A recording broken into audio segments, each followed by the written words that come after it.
حضرت اسماعیل علیہ السلام، جن کے لیے حضرت ابراہیم علیہ السلام نے دعا کی،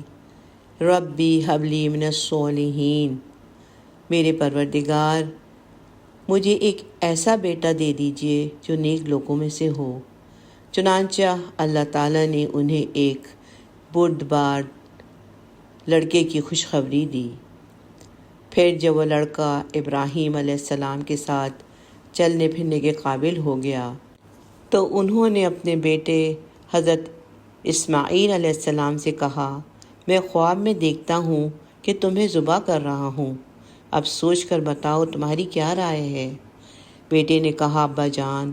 آپ وہی کیجئے جس کا آپ کو حکم دیا جا رہا ہے، انشاءاللہ آپ مجھے صبر کرنے والوں میں سے پائیں گے۔ چنانچہ وہ منظر عجب تھا جب دونوں نے سر جھکا دیا اور باپ نے بیٹے کو پیشانی کے بل گرایا اور اللہ نے انہیں آواز دی کہ اے ابراہیم، تم نے خواب کو سچ کر دکھایا۔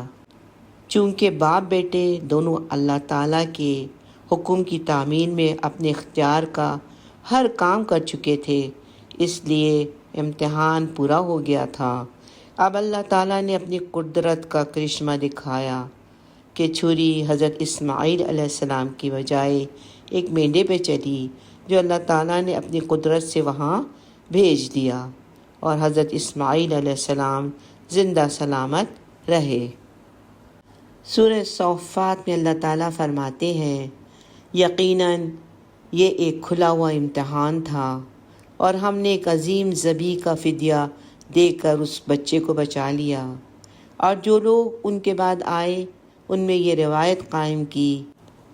کہ وہ یہ کہا کریں، سلام علی ابراہیم،